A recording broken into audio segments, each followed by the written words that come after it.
Muy buenos días, amados hermanos. Siempre muy contento por estar junto con ustedes para seguir refrescándonos en la bendita palabra de nuestro Señor.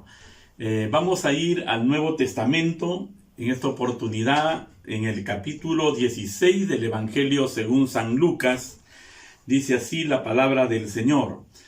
Dijo también a sus discípulos: había un hombre rico que tenía un mayordomo, y éste fue acusado ante él como derrochador de sus bienes. Entonces lo llamó y le dijo: ¿qué es esto que oigo acerca de ti? Da cuenta de tu mayordomía, porque ya no podrás ser más mayordomo. Entonces el mayordomo dijo para sí: ¿qué haré? Porque mi amo me va a quitar la mayordomía. Cavar no puedo, mendigar me da vergüenza. Ya sé lo que haré, para que cuando se me quite la mayordomía, me reciban en sus casas. Verso 10 dice así: el que es fiel en lo muy poco, también en lo más es fiel. Y en lo muy poco es injusto, también en lo más es injusto. Amados hermanos, este pasaje nos enseña justamente acerca de la mayordomía cristiana. Y algunos, cuando escuchan justamente la palabra mayordomía, generalmente lo asocian o comienzan a vincularlo con las posesiones materiales o con lo que es justamente el diezmo.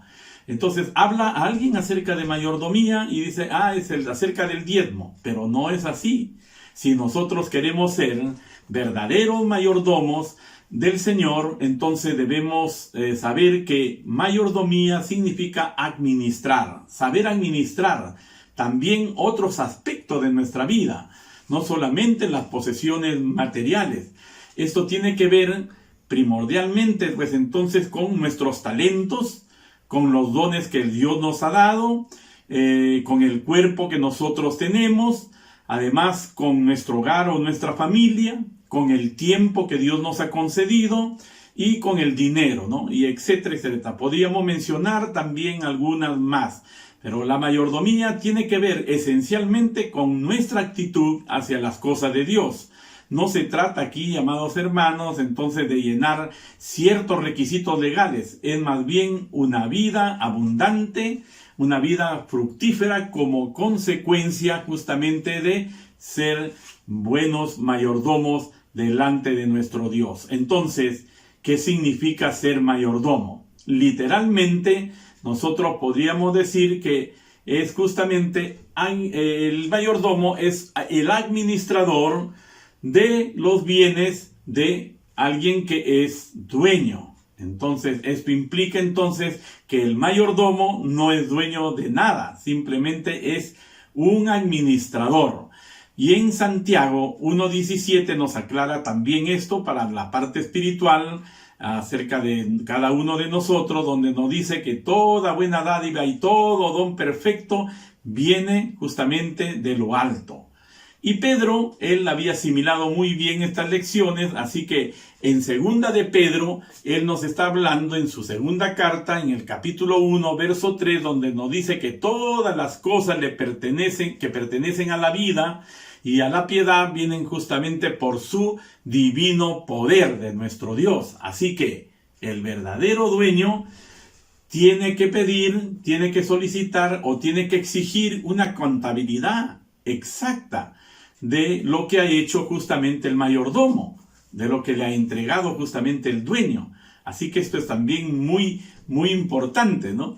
Además, la mayordomía va a involucrar también la idea de un aumento o una disminución de los bienes.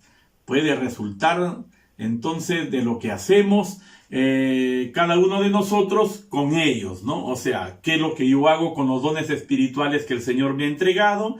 ¿Qué es lo que hago yo con el talento que Dios ha dado aquí en mi corazón y en mi vida? ¿Qué es lo que nosotros vamos a rendir cuentas acerca de nuestro hogar, del tiempo que Dios nos ha dado? Entonces, todo esto entonces tiene que involucrar con respecto a nuestra actitud hacia esas cosas que Dios nos ha dado. Esto también tiene que ver con la pregunta clara. Dios nunca nos pregunta cuánto tienes, sino qué es lo que estás haciendo con lo que tienes. En otras palabras, qué es lo que estás haciendo con lo que yo te he dado, ¿no? Entonces esto es muy importante, ¿no? Para mantener siempre una buena mayordomía delante de nuestro Dios. Entonces podemos hacer, por supuesto, por lo menos 3 cosas con lo que Dios nos ha entregado o nos ha concedido o nos ha dado. Número 1 es no usarlo. Si el Señor me dio algunos dones espirituales, algunos talentos, y no quiero usarlos. Entonces, los dones más valiosos de nada sirven si no se usan, ¿no? Entonces esto es importante y tenemos que rendir cuentas después con respecto a ello. Número 2, malgastarlo. Se pueden usar los dones más buenos que Dios nos ha concedido para fines malos.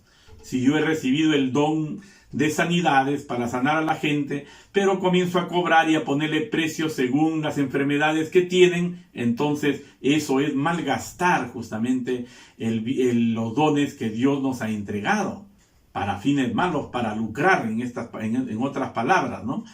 Por último, es usarlo para la gloria, por supuesto, de nuestro Dios. El creyente debe cultivar y debe usar todo lo que Dios le da para su gloria y para su honra. Esto entonces tenemos que hacerlo más bien, ¿no? Y por fin, estimados hermanos, todo lo que Dios nos ha dado y lo que involucra la administración y la mayordomía de lo que Él nos ha concedido, es que nosotros debemos de tener siempre en mente y en nuestro corazón de que vamos a rendir cuentas por nuestra mayordomía, ¿no? Cada uno dará cuenta de sí. No podemos entonces, en otras palabras, criticar las acciones de otros. La mayordomía cristiana quiere decir justamente que es personal e individual.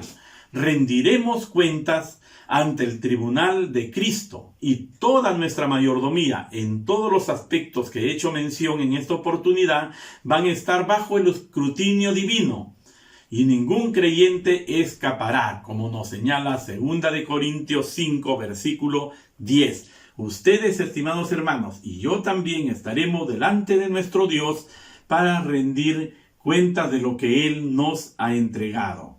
Que Dios nos bendiga en este día, que Dios nos fortalezca, amados hermanos, y que todo esto esté siempre en nuestro corazón y en nuestra vida, de tal forma que podamos ejercer cada vez mejor una excelente mayordomía. Que Dios les prospere en el nombre de Jesús. Amén.